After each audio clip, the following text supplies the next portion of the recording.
Before you try to figure out your life purpose and meaning, maybe you just need to stop and breathe.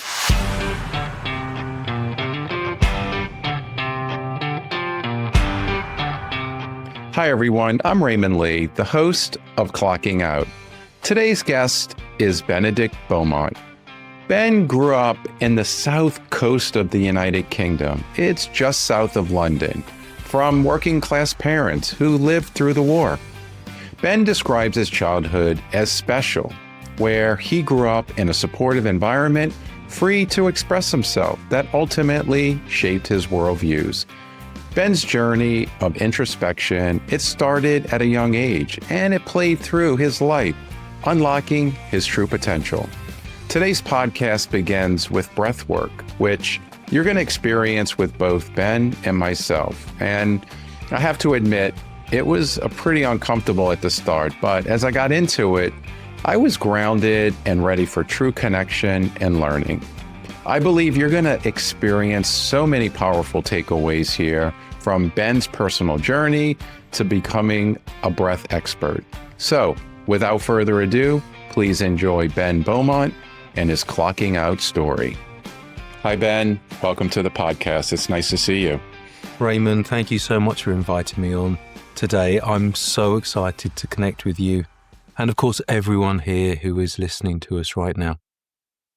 I love your energy. When you and I connected, I would say over a month ago, and we were exploring having you on the show, I started researching your background and was really fascinated by the work that you're doing at Breathing Space. And when you and I met, we started our conversation with some breath work. And so would love for you to kind of kick us off with an invitation to our listeners to experience what the breathwork is like. And would you mind doing that for us?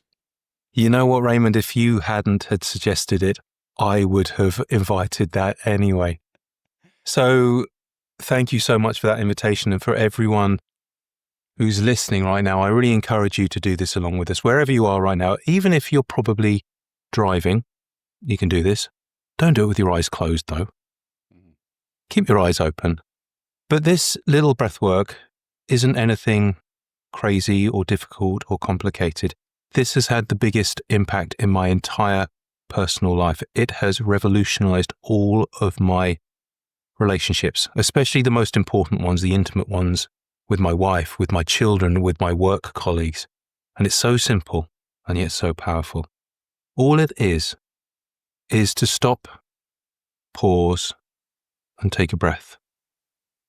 And I do that now before any interaction, whether it's on a podcast interview, whether I'm leading a seminar or a workshop, whether I'm having a chat with my accountant. And trust me, my accountant is absolutely nothing to do with wellness or the esoteric world or the growth world. They are strictly a figures person, but they really understand the value in stopping, pausing, and taking a breath. Now for this one, because you've invited me, I'm going to lead a slightly longer breath work, but it will be an invitation for you and the listeners today to connect to us on a deeper level. So, unless you're driving, close your eyes. Just start to breathe gently in and out through your nose.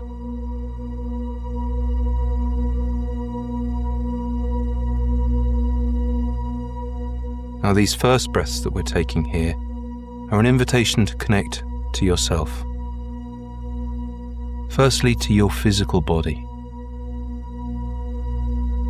Feel how you're sitting, where your hands are resting. Feel how your body moves gently as you breathe. The inhale and the exhale, the chest rising and falling.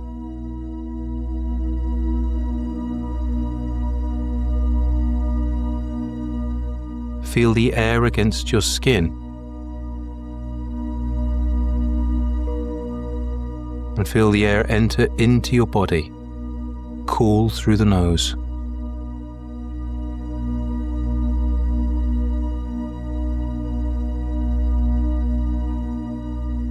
Now, let's take this a little deeper. Follow your breath inside.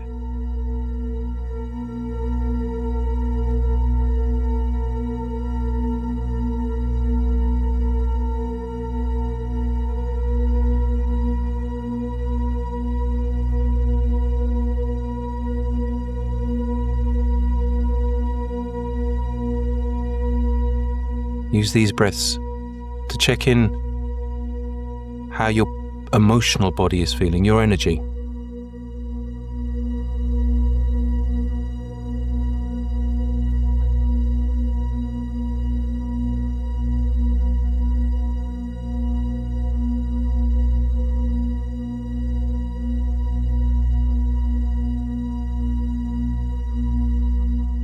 Now, Raymond, you can do this. I want you to open your eyes now. And for those people listening, Raymond and I are looking at each other now, sharing some breaths to acknowledge that we're connecting. But everyone who's listening now as well, feel us breathing with you right now.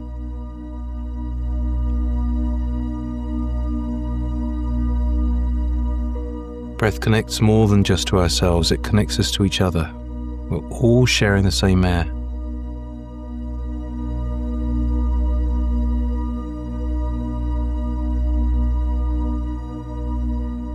Now, just for a moment, close your eyes again and just use these final few breaths of this exercise to connect to something deeper, something more powerful and profound. Whatever your words around this, spirit, God, the universe, just feel that energy with us. Breathing is also a spiritual act, and feel that energy with us too.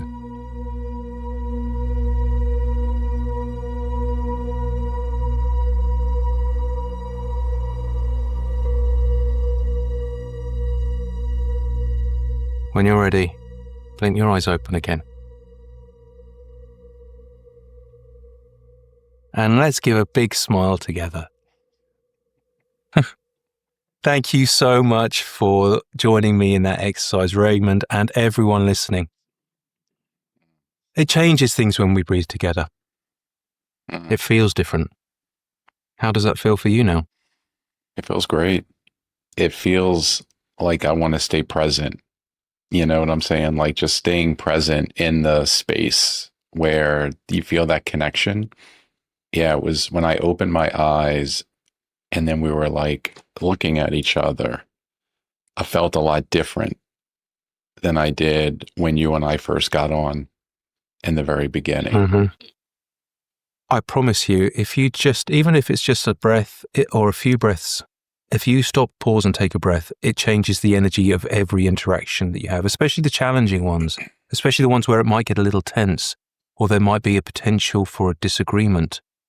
Where you're looking for resolution and connection, the quickest and easiest way to do that is with your breath. Honestly, it's an absolute game changer. First of all, super grateful that you shared this experience with me and our listeners. And I know that for those who are new to this, I feel like learning about your journey and how you got to where you are today is going to be so meaningful for people, because I'm sure prior to 2017, the work that you're doing didn't entail this level of introspection. Like seeing you, how you're showing up today must have been so incredibly different than Benedict a decade ago. Absolutely, without any question. I'm not the same man that I was then. I'm maybe the man that I wanted to be, or had the idea that I could be. Maybe in my wildest dreams, perhaps I would have found what I have found now and gone on this journey, but you don't really expect it to happen. No. So can I ask, where are you from? Where did you grow up? Absolutely. Well, I'm sure your listeners can tell that I sound like a Hollywood villain, don't I? Because I'm from the UK. I'm from a small city on the south coast of England, just south of London, called Brighton. And it's quite a busy, bustling, cosmopolitan city. It's very liberal. It's got a big counterculture, a big gay culture here. The closest city I can imagine it to is San Francisco. It's like the San Francisco of the UK. It's a pleasure town. It was founded as a holiday resort 250 years ago. And so I grew up there in one of the most beautiful liberal places in the UK, which I'm very lucky to have come from. And then after my studies, I've always, and travelling and living abroad and working abroad, I've always returned to Brighton as my home. But I have lived in other places. I'm also a Canadian citizen, and I've lived for quite a long time in North America too. Oh, wow. So what was it like growing up? What did your parents do for a living? I grew up in the 1970s, and my parents lived through the war. They were young children when the war happened. So being born in the 1930s, growing up through the conflict of the 1940s, and then austerity in England, rationing lasted well into the 50s. My dad did national service, was a real cultural mark that I think affected everyone of that generation. And my parents were very careful, very frugal. They were born into a very working class part of the country. For those of your listeners who know Coronation Street, with the rows and rows of sort of terraced housing, red brick housing, it's very much like that. They lived in a railway town. However, they were also very ambitious and socially mobile, and Brighton is a very middle-class area, so I was raised as a middle-class environment. My parents were professionals. And growing up in the 1970s, I think, is so different to how it was now. There was a sort of homogeneity of experience. There was only 3 TV channels, so every kid watched the same shows every single day. We went through the same school system.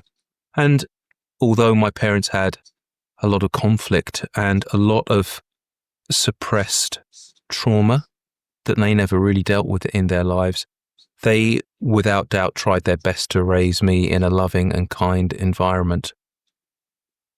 And then when I became, I suppose, a teenager, an adult in the 1980s, that was a big time of change economically and politically.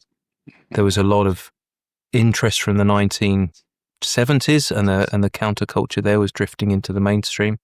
And so I count myself as a very lucky time to be alive, when there was a whole lot of freedom in being young that people don't get these days, where everything is so much more closely monitored and guarded and looked after the children. I had the freedom to roam around. So I think I had a very, very typical and yet very free childhood growing up in the UK. That's nice. Yeah, I had a similar experience with my parents. I was a 70s kid, born in the early 70s, growing up. I feel like we're probably close to the same age. And I wonder, when did you start really connecting with yourself and your identity? And when did your, sort of like started thinking about what you wanted to be when you grew up? Well, for me, my mother was a Quaker. Now, Quakers in the UK are very different to Quakers in North America. Quakerism in the UK really isn't a religion at all. It's just a shared way of worship. So people sit in silence for an hour. Maybe someone who's moved by the Spirit, maybe even someone who's never ministered before might get up and speak, but there's no ritual, there's no priesthood, there's no book of service, there's no singing, they're dancing. People just literally sit in the presence of God for an hour, or their version of God, or whatever they like to call that.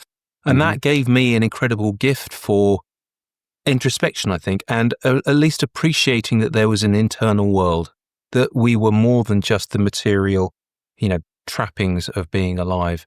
It also gave me a very clear understanding that material success didn't really matter. It wasn't particularly important. What was more important was to reach your full potential as a person. to really be happy. And I always felt that this was something inside of me that I wanted to reach my potential, to be the best version of the self that I can. And that didn't mean getting the best job or having the flashiest car. It was being the best version of myself. I wanted to learn. I wanted to know the answers to the big questions in life, why we were here, what we were doing. And I'll tell you, going to school and university is not the place to answer those questions. Right. You know, the traditional subjects, and I went into the humanities because at least I thought they were answering the right questions, and philosophy as well. I found them very dry, very boring. You know, answering the wrong questions, whatever it was, whether it was sociology, which just didn't make any sense to me, or even philosophy, there was just dry, logical arguments that weren't answering those deep questions that I wanted the answer to.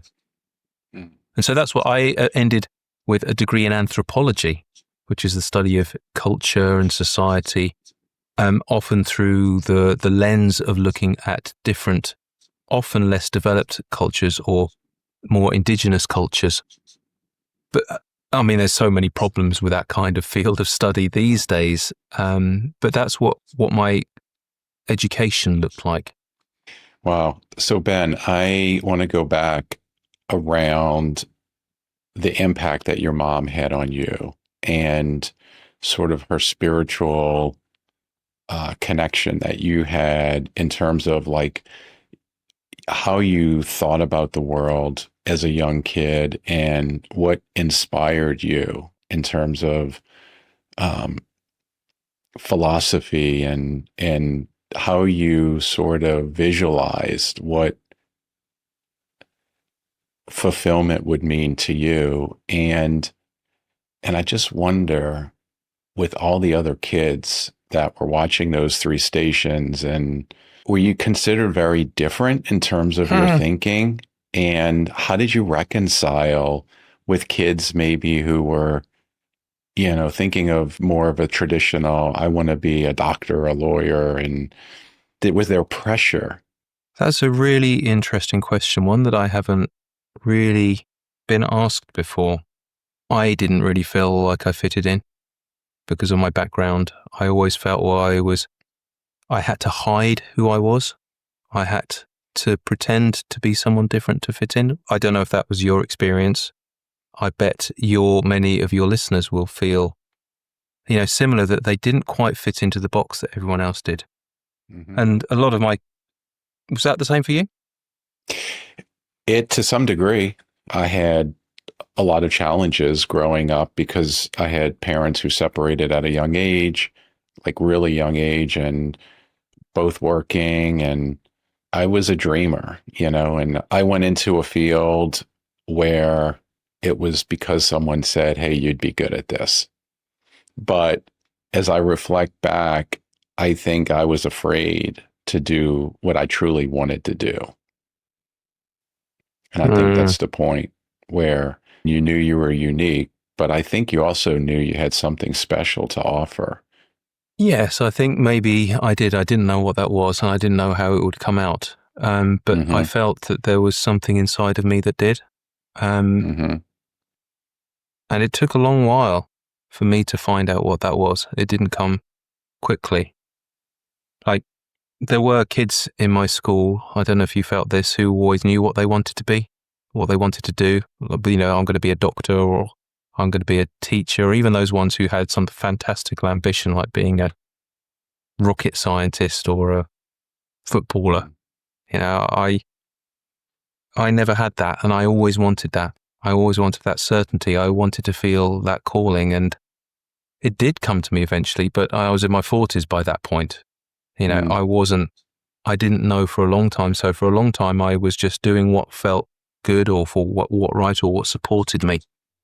And it always left me wanting more, or it left me wanting to be more. It didn't give me the opportunity to shine, to reach the potential of who I could be. That's so interesting how for the first 30 years of your life, you chose careers, you chose jobs that on the surface, those jobs and careers would lead to some success that for most people or some people or maybe a few people, the outcome of that is not necessarily fulfilling. And it takes over time. And really, for some people, the journey starts when you're at that young age and you make these decisions, some based on influence of your parents, some based on societal pressure. And you ultimately start down the path. And then that path leads to feelings, and those feelings lead to outcomes. And then sometimes people stay on that path and don't necessarily make any changes because they're afraid. One of the few precepts of Quakerism in the UK, and I always remember this, is to live adventurously, which seems a funny kind of,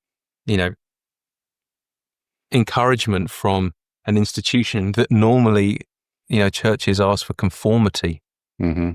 but to live adventurously. And that is something that I remembered. So I've always tried to do that, to live adventurously, which doesn't always mean going on physical adventures, but often it does. Mm-hmm. But that notion of we're on a journey and let's make it fun. Let's make it exciting. Let's make it interesting. Let's this journey, which we only get one go at, let it be the best journey that we can have. Let it be amazing. Let us do it holding hands with others who want to have that excitement and that freedom as we go forward. And that is something that I learned from my mother. My mother passed about 3 years ago, and she was incredibly wise and strong, and I miss her terribly. Mm. I miss her counsel, and I miss her just presence, really. Mm. Are your parents? Are your parents still with you? My mom passed. It's been 13 years now, and she died very young. She was 60, and she's similar to your mom. I was just thinking as you were describing the strength, the matriarch, the guide, the rock, and she certainly had a tremendous impact on me and my life. We never know how many, and I've become really aware of this as I've been going into breathwork. We do not know how many breaths that we have left. Mm. Every single breath could be our last. And what would life feel like if actually we felt like every breath could be our last? I feel that everyone with that knowledge or with that, presence with them, life would be very different for everyone. And I don't know if you've ever faced death, if you have come very close to dying, for instance. I had a very close brush with death in India.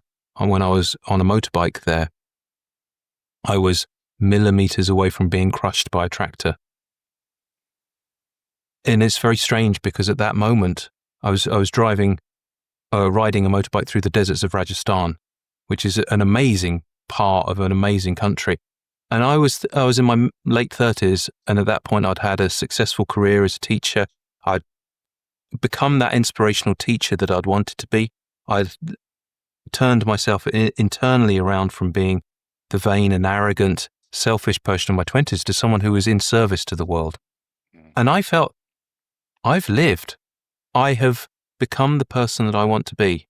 If I went now, I would be satisfied. And that was the moment where the tractor hit my bike and squashed it to bits, and somehow I was alive. And I was really alive in that moment. And I'd never, ever felt so full of joy. I'd never felt so full of energy and electricity and just the sheer fact of being alive in that moment. I too would rather live where every moment had the potential to be like that, where every breath was a gift, where it was recognized as a blessing, than just taking everything for granted and just living, 100 years full of not adventure, not gratitude or joy or excitement or energy or fun, or keeping yourself small or hiding yourself or not reaching your potential. Mm-hmm. or of just being miserable and sad. That wasn't for me. Mm-hmm. Or taking empty breaths. Taking empty breaths. That's a great way to put it. I'm going to have to magpie that one and use that phrase if you don't mind. Absolutely. Like, I feel like empty breaths are breaths of solitude and loneliness. And like you said, you're hiding, where you're on that motorbike and you're riding your bike in India and you're just full of life and you're taking full breaths and you're realizing that these breaths of fullness are really the meaning, your purpose. I want to go to the point in your career where you started feeling the weight of the lack of fulfillment that led you to deciding that you needed to make a change. And I just wonder what that experience was like. I have got at least 3 of those moments that spring to mind, actually. I'll tell you the most visual and exciting first, I think. So in my very early 30s, when I was 31, I was an IT professional. I had a career up in London, up in the city of London, one of the top lawyer firms. I was one of their IT engineers. I was very well paid, which kept me materially very well rewarded. That was never enough for me. At the same time, I had a creative output as I was in a rock and roll band, and we made music. We did a lot of gigs. We went on tour, but it was a proper rock and roll band, which has a lot of extras with it as well. So it was quite demanding. We had a lot of fun. There was always a lot of alcohol around, and the two came to a head at the same time. We were about to get a record deal with a band, and my job, and I hated my job. It kept me very well paid, but I couldn't bear putting on a suit every day and commuting 2 hours to get to an office job to work with lawyers who were just interested in milking money for contracts, and then having to go back, take off my suit, put on my denim and leathers and go and play a band. It was just burning me out physically. But then it also all went all wrong. I quit my job because we were going to get a record deal. The record deal fell through, and then the band sacked me because I was too old at 31. They were all about 23. And so suddenly I went from having a great career and a great artistic being in a band to suddenly having nothing. And all of my plans for what I thought I was going to be doing, playing Glastonbury Festival was one of my big ambitions, or going touring in North America and making albums, it was all gone. And so had my professional career. And at that moment, I thought, what happens now? Luckily, I had a friend who was traveling in California, and he said, get on a plane. And so I jumped on a plane the same afternoon with just the clothes I was wearing, and he picked me up at California, LAX, and we drove out to the desert. And I went on this, it's like incredible, like it was almost 48 hours without any sleep. And I ended up from like the city of London, somehow out in the Joshua Tree National Park, near 29 Palms, and had this revelation of this moment in the desert, which, the Jim Morrison moment, the U2 moment, that kind of very special in 29 Palms, like, this is it. This is the end of the person that I was. And it's time for me to become someone different. And although it wasn't immediate where I knew I was going, I made at that moment a decision to change who I was and what I was doing. And for the next 3 months, I went on a pilgrimage asking everyone I knew, what do you think I should do? Who I should be?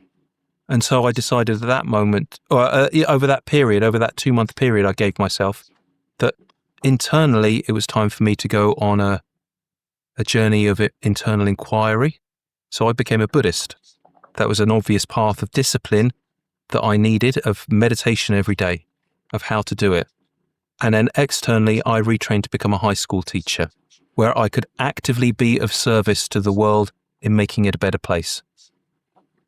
Supporting those people those kids who most need it in low aspiration areas, who might have failed in the system, if they didn't have a teacher who they trust and they liked, who cared for them. And so that was me throughout all my 30s. A lot of meditation, a lot of studying Dharma, and training to become a teacher in some of the hardest schools in the south of England. I have to take that in. In your opinion, is it necessary to make that radical sort of travel and isolation in order for you to have that discovery?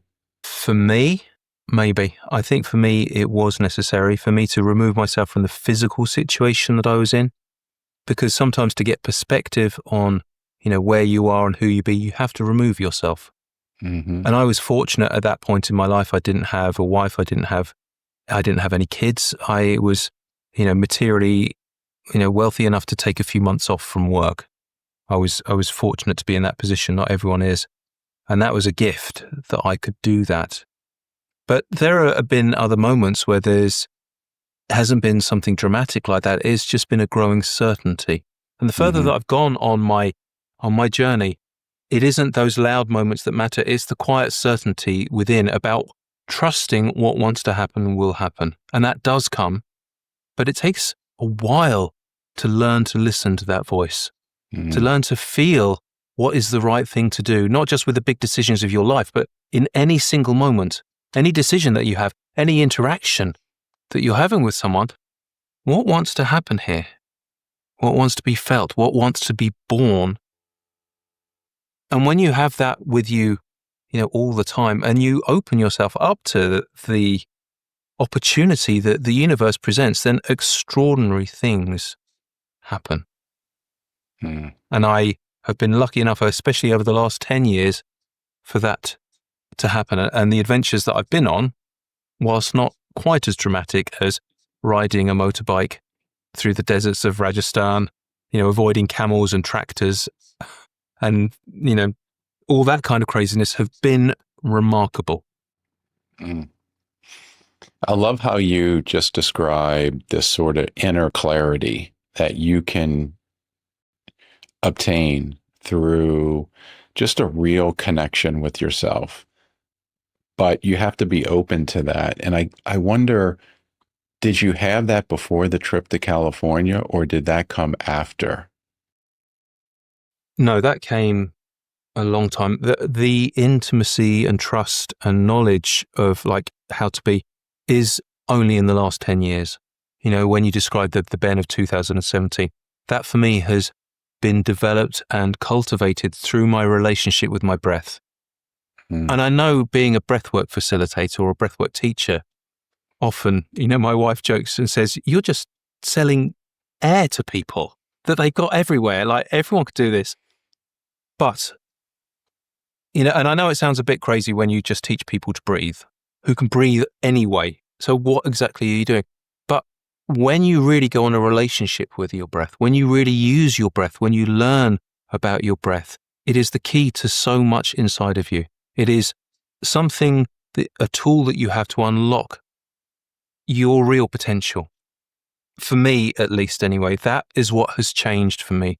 Using my breath to be able to listen, to connect, I think, to my wisest, truest, highest self at any moment that I need it to. Or connect to something deeper, more powerful, more profound, that is more than just, what we're doing or where we're working or what we're wearing or the car we're driving.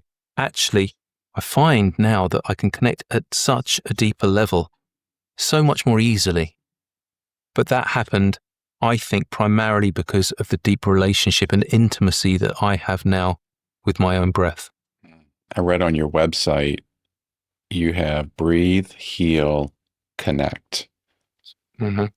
And when we started the breath work, and in the moment where we opened our eyes, I felt an instant connection, more of a deeper connection. And I wonder the healing that comes in between the breath work and the connection, whether it's a connection with yourself, a connection to the universe.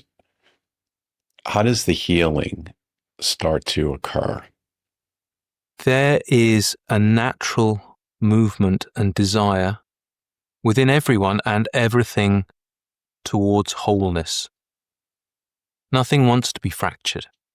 Nothing is born fractured, really. It wants to become whole, and this is part of us. That word healing for many people is, a buzzword that gets used around, and it is used wrong because healing doesn't happen in that traditional manner. It's not a straightforward linear thing.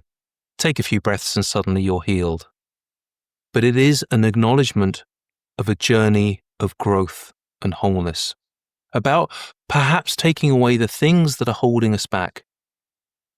Maybe the patterns of behavior, maybe the characteristics that don't serve us anymore, maybe the wounds and the vulnerabilities that were given to us early in life, and perhaps the wounds and the vulnerabilities that aren't anything to do with us but were passed down from our parents. Characteristics, habits, beliefs that they had, perhaps traumas from abuse or the ways that they were parented, whether that's through something active or perhaps even just absence or neglect. That kind of wounding isn't natural, or doesn't have to be part of who we are. And so that journey of wholeness is really about making friends, understanding, and then journeying with those parts of ourselves that want, that desire, that desperately need to be made whole. And that's really what healing is. We don't snap our things and all the bad things stop happening. That's never going to happen. But that journey of healing is about changing our relationship to any of the pain or the wounds or the vulnerabilities or the tenderness that we have. And when we do that journey, that's when we go to that deeper place of connection. And in all sorts of ways, connection to ourselves, to each other, and to that more divine nature that all of us have within us. Ben, I love that. I feel like the breath work that the work that you're doing, it started at a point in your journey, and that breath work over time leads to a journey of healing. And it doesn't happen overnight, but the breath work allows you to connect to those points, those events. So I am curious. You said you were teaching and you left the field behind. You go to California. You end up becoming a teacher in some of the roughest school systems in England. How did that ultimately translate into you becoming a breathing expert? Well, at the end of my 30s, so after I've been teaching for about 7, 8, 9 years, I experienced another burnout. Now, I'm sure you know teachers, or your listeners will know teachers, and you'll know how demanding that profession is. And there's no one going to say stop caring so much or stop working so hard. And there's the expectation for teachers just to give and give and give and support and support. And especially in some of the education systems now, which is way better than it was when I was a kid. But the demands on teachers now, especially in the UK, are just insane in the paperwork that they have to do and the regimens that they have to follow. And the school system, I started to call it a child processing plant, because it isn't necessarily about the child. It's about getting results so the school looks good, so they can carry on doing what they're doing. So after about 6 or 7 years, I was at the end of the road of teaching. I couldn't do it anymore as a full-time profession. It had taken so much from me. I couldn't do any more meditation. And that's when I went to India and bought a motorbike and had that near-death experience. And that was the start of a quite an astonishing period in my life where I was adventuring around the world doing all sorts of different things. I climbed up to base camp in Everest, which is actually where I met my wife, Jennifer, at the top of Everest. And she's also a nomadic, adventurous soul like me. So we drove a Volvo across North America, sleeping in Walmarts. I wrote a book in Thailand. We hiked across New Zealand. We ran hotels and chalets in the French Alps. We trained to be yoga teachers in Vancouver. It was quite an astonishing 6 years. But at one point, I was in Bali, or we were in Bali, just after I engaged her.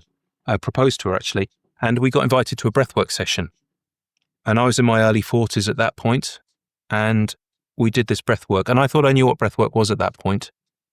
I thought, well, it's just lying down, listening to relaxing music, taking a few breaths, maybe just as we did, but it's not. True breathwork is something utterly transformational that within a few breaths can change your life. You might have ecstatic visions. You might release decades of childhood trauma. You might have great physical healing. And I was gifted a vision at that point that my life was about to change.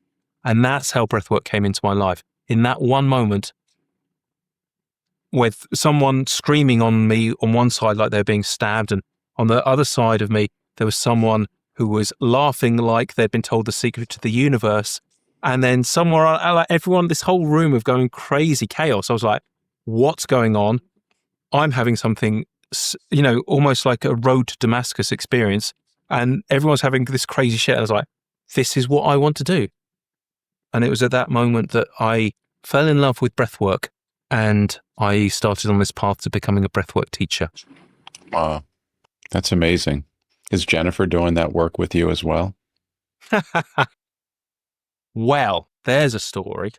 So my wife, Jennifer, she's been recently diagnosed as neurodiverse and ADHD. Mm. Back then, no one really understood about it. But she's also highly sensitive and very highly empathic. So she did that breath work with me. And there was me having, spiritual visions of angels and of an overwhelming sense of connection to the world. Jen had an extreme reaction of anger and rage. And she said it was all she could do to not get up and kick everyone in the head. Wow. And so her experience of breathwork was not the same as mine, was not the wonderful, beautiful. And that happened for a reason. And that was her journey. So I don't want to talk about too much about her journey, but she got what she needed from that. And she realized that style of breathwork, that hugely trauma releasing, cathartic experience was too much for her nervous system. But she recognized the value of it and the importance with it. And we started Breathing Space together in 2017. We ran retreats together. We trained to be yoga teachers together. She leads Yoga Nidra. And now in Breathing Space, it is just the two of us. Jen develops our courses. And she does all our tech stuff. So her energy is everywhere in Breathing Space and everywhere with me. I love that. I appreciate you sharing that story. It's so touching how you sort of come together to do this work together. So you had this experience, this amazing experience with breath work, and you decided that this was going to be this is your calling. This is your passion, your mission. You're an entrepreneur, essentially. Right? You're starting something anew.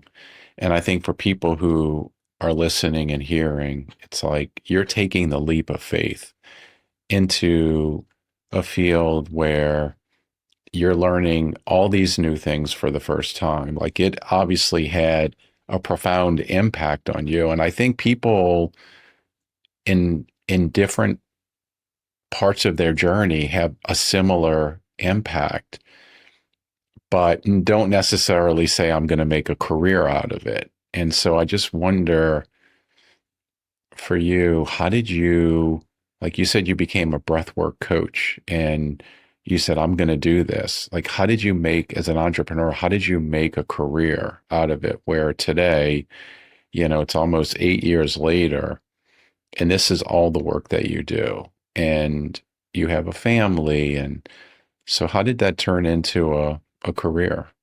The fact is that when I did my training, and the training to become a breathworker is quite intense. Mm-hmm. It's a 400-hour training, and it takes at least a year. And it ended for me in a retreat in Ibiza, which is, if you know the island, it's in the Mediterranean. It's called the White Isle. It's one of the most magical places on on the planet. You know, it is like Glastonbury in England or Ubud in Bali. It's one of those places where there's a very high vibration there. And we spent 2 weeks doing 6 hours of that cathartic kind of breath work every day. It's way too much. But at the end of that, I remember us sitting in our final circle, and I felt when it was my turn to say my final words and end our training, it was at that moment I felt the universe calling me to bring breathwork out into the world as fully as possible for this amazing magic of medicine that everyone has inside of them, but so few people are aware of, to give people that gift. And it wasn't a conscious decision for me, but I felt myself stand up and commit my life to breathwork. And so everything that I have done since then has been in service of the breath. Now, it needs to be financially sustainable for it to be energetically sustainable. But it was never about that. It was about me finding a way that could serve breathwork in the world in the biggest way possible. And there was no way that I could keep myself small to do that. By listening to that imposter syndrome that said, you can't do this, who are you to do this? By thinking, oh, I could never do that, isn't going to serve breathwork. So I never really had a choice. Now, my background was in teaching. And I'd had, over a decade experience of working in really difficult schools where every day I was teaching for, 6-7 hours. I was creating curriculums and programs of study. Not only did I know that I could teach better than any other, I could train people to become breathwork facilitators, to take people on the journey that I had been on. I could create a school in a way that no one else could. Because in the wellness industry, you'll get loads of people who are really good yoga teachers or really good sound healers, and yet they don't have the experience to train other people. They're different sets of skills. I knew that I had that set of skills. And my idea was, well, listen, however good I am as a breath worker, how many people can I reach? I don't know, maybe 5, 10 a week, maybe 20, maybe if I'm a rock star facilitator, 100 a week. But if I open up a school and I train other facilitators, then suddenly the reach of breathwork goes exponential. But more than just the numbers, it will go to places that I can't go to, different languages, different cultures, different communities, different people with different needs, where, another bald middle-aged bloke who loves the sound of his voice isn't always the most appropriate person to go, with bags of privilege, and all that white, nonsense that we have from our place of privilege. I could find breath workers in communities who really needed it, where faces weren't by the, you weren't usually seen in the wellness space. But there's some really traumatized cultures and people out there who've never discovered their breath. But here's the thing, by committing to that, then that also supported me as an entrepreneur. Because the parable, if you give a man a fish, you'll feed him for a day. If you teach him how to fish, you'll feed him for life. Now, people are willing to invest a lot more money in a training where they get a certificate and they can then do something for someone else than they are just for their own personal development. So where people might pay, $50 for a workshop or $100 for a week immersion, or whatever that is, if you're training them to hold others in that space, they'll also be willing to invest several $1,000s. And when you have 10 or 20 or 30 people in a training, each paying $2,000, $3,000, $4,000, then that's your salary. And that's how you make your living from that. And that was a bit of maths in my head at the beginning. How, and the economies of scale work because it's not much more work to create to teach people to do breath work than it is to do breath work. And so the economies of scale are, if I'm training people who are willing to invest that amount of money, then that will support me and bring breathwork out into the world. I love that. That makes so much sense. And you probably started working independently. You were doing the coaching, so you were establishing the content that would ultimately be the training materials that you would use to train others to do the work that you were doing. Yeah. That makes so much sense. I leveraged this.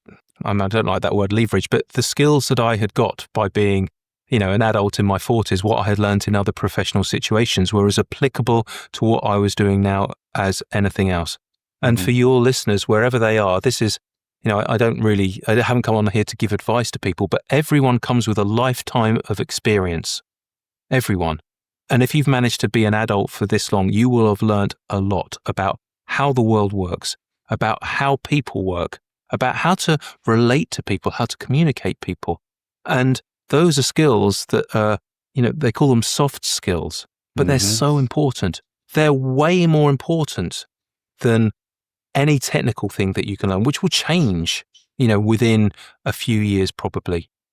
And that was the ability to bring what I had learned in other spheres of life into the current world, which has made me to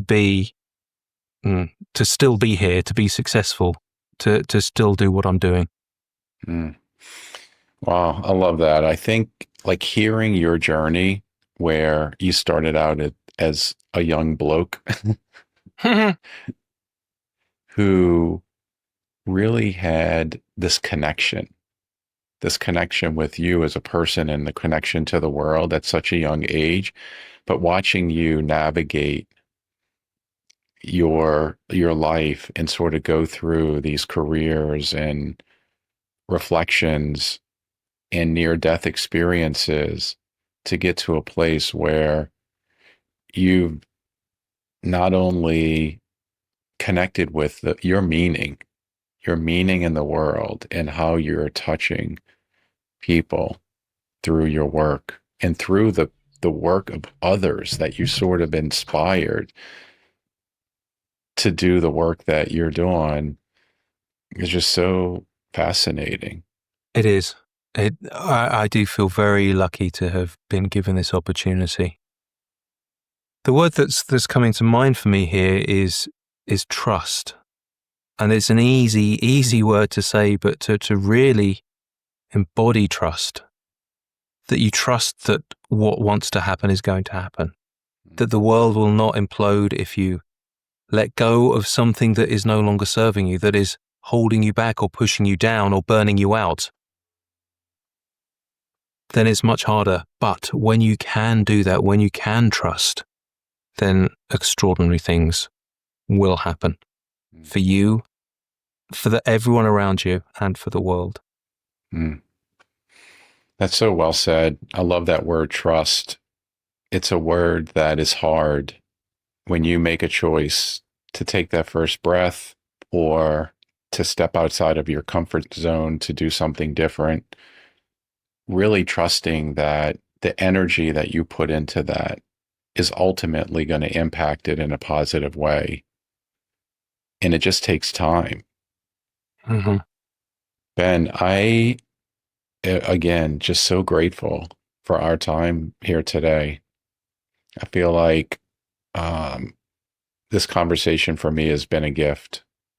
Raymond, I'm going to be honest here. I do a lot of podcast interviews, but I think you have been one of the most insightful and generous and wisest people that I've had the pleasure to connect with. You have really listened and I think felt as we've been talking. I feel such a great connection here. And I'm very sad because I haven't been able to, it hasn't been a full conversation. I haven't asked you about your journey, and I really want to do that because I feel that there's a similar story and narrative, and there's similar wisdom and experiences inside of you that I personally really want to hear as well. So I'm hoping in some way we'll be able to carry on this conversation in a slightly different way, where also your voice is heard a little bit more than just mine. I appreciate that. I really appreciate that curiosity, and we will definitely be reconnecting. Thank you for that compliment too, by the way. This is important work, and I think that you have one life to live. And if you're not present and intentional and lean into the connection, growth doesn't occur. And I really take these conversations.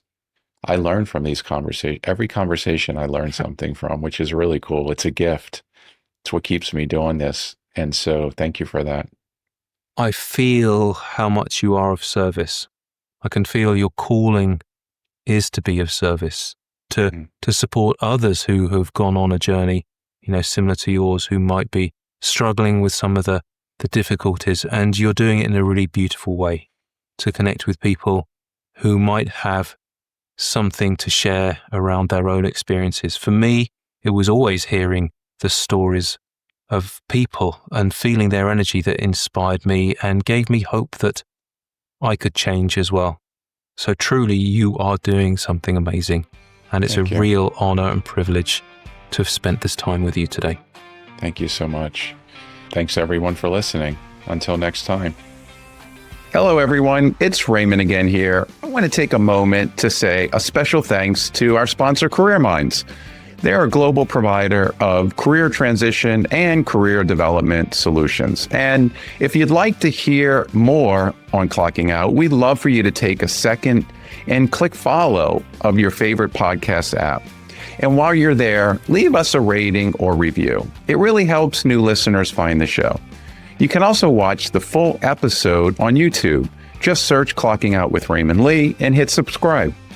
And if you're listening on Spotify, don't forget to check out our episode polls or just drop us a comment. We'd love to hear your thoughts.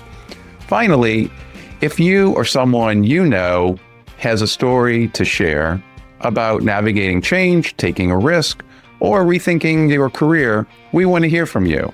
Head to the link in our show notes and fill out the form to be considered for a future episode. Until next time, remember, if you're just sitting there thinking that you're stuck or you're unsure of your career or future and you think it's time for a change, I would encourage yourself to ask these 3 questions. Does my career or work make me feel alive? Am I doing the things that genuinely matter to me most?